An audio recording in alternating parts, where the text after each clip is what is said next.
Hi hello friends, welcome back to my channel. ఈ వీడియోలో వచ్చేసి సింప్లిఫికేషన్స్ ప్రీవియస్ క్వశ్చన్స్ అయితే చేస్తున్నా అండి. ఇది మనకి ఆర్ఆర్బీ ఎన్టీపీసీ ఉంది కదా, వాళ్ళకి యూజ్ అయితే అవుతుంది. మనకి ఇందులో వచ్చేసి ప్రీవియస్ క్వశ్చన్ పేపర్ ఇవి ఇంతకుముందు జరిగినటువంటి ఆర్ఆర్బీ ఎగ్జామ్లో ఉన్నటువంటి సింప్లిఫికేషన్స్ క్వశ్చన్స్. మనకి కొన్ని మోడల్ క్వశ్చన్ పేపర్ చేస్తే మనకి ఒక ఐడియా వస్తుంది కదా, అందుకనేసి ఇక్కడ క్వశ్చన్ చూడండి. First 5 into 0.5 into 0.05 into 0.005 into 500. ఇక్కడ ఆప్షన్స్ కూడా చూడండి. ఆప్షన్స్ అనేవి సిమిలర్గా ఉన్నప్పుడు మనం క్వశ్చన్కి ఆన్సర్ చేసి టైం వేస్ట్ చేసుకోకూడదు. ఇక్కడ 2 zeros-కి 2 digits అనేది పోతుంది, క్యాన్సిల్ అయిపోతే మనకి ఎన్ని డిజిట్స్ మిగులుతుంది? ఇక్కడ 1, ఇక్కడ 3, 4, మొత్తం 4 digits తర్వాత మనం పాయింట్ పెట్టుకోవాలి. 1 2 3 4 పాయింట్ పెట్టేస్తే second one is option. And next question వచ్చేసి సెకండ్ వన్ వచ్చేసి 176 + 17.6 + 1.76 + 0.176 + 0.0176. ఇక్కడ మనకి ఇవన్నీ యాడ్ చేసుకుంటే కూడా మనకి ఎంత వస్తుంది అనేది మనం డెసిమల్ ఎన్ని డిజిట్ తర్వాత పాయింట్ పెట్టాలనేది చెక్ చేసుకోవాలి. ఇక్కడ ఆన్సర్లో చూడండి సిమిలర్గా ఉంది కాబట్టి మనం చేసి అంతా యాడ్ చేసుకోవడం వల్ల టైం వేస్ట్. కాబట్టి ఇక్కడ మనకి అడిషన్లో ఎన్ని డిజిట్ తర్వాత మనకు పాయింట్ వచ్చిందో చెక్ చేసుకోవాలి. అడిషన్లో హైయెస్ట్గా ఉన్నటువంటి దానికి డిజిట్ తర్వాత వచ్చినటువంటి పాయింటే మనకి వస్తుంది అనమాట.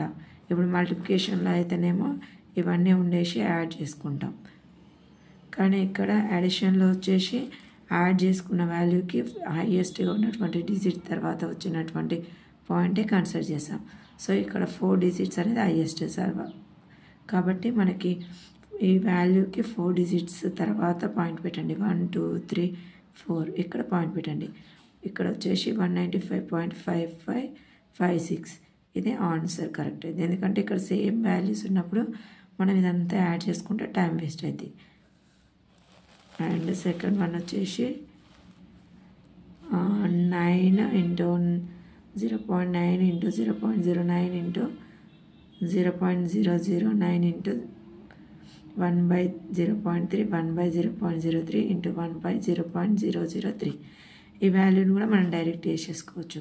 ఇక్కడ చూడండి, ఇక్కడ మనకి 0.1 0 2 పాయింట్స్ తర్వాత 0 2 పాయింట్స్ తర్వాత 0 ఇవి క్యాన్సిల్ అయిపోతాయి.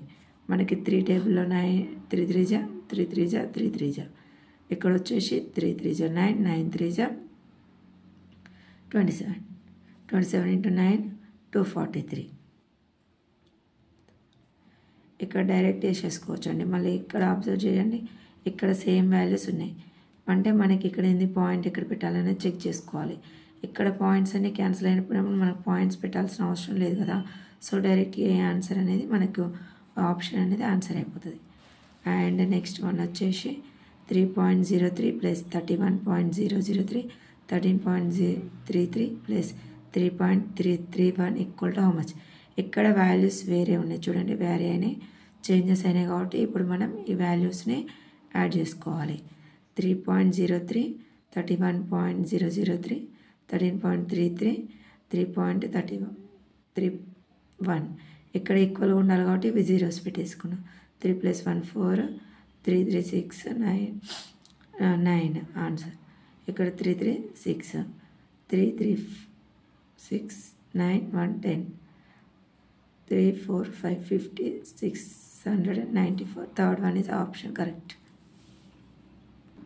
అండ్ సేమ్ క్వశ్చన్ ఇక్కడ ఆప్షన్స్ వ్యారీ అయినాయి కాబట్టి మనం ఇది ఇలా ప్రాసెస్ అనేది చేసుకోవాలి. అండ్ ఇక్కడ వచ్చేసి కొన్ని ఎగ్జాంపుల్స్ అండి. ఇక్కడ క్యాలిక్యులేషన్ అయితే చేశాను, ఇక్కడ మీకు కావాలంటే ప్రాక్టీస్ చేసుకోవచ్చు. ఇవన్నీ సింప్లిఫికేషన్స్ ప్రాబ్లమ్స్ ప్రీవియస్ క్వశ్చన్లో వచ్చినటువంటివి. మనకి ఇక్కడ నుంచి 5 marks దాకా వస్తాయి. ఇంకా కొన్ని క్వశ్చన్స్ అయితే అప్లోడ్ చేస్తాను. ఈ వీడియో కనుక మీకు నచ్చితే లైక్ చేయండి, షేర్ చేయండి. Please subscribe my channel. Thank you for watching.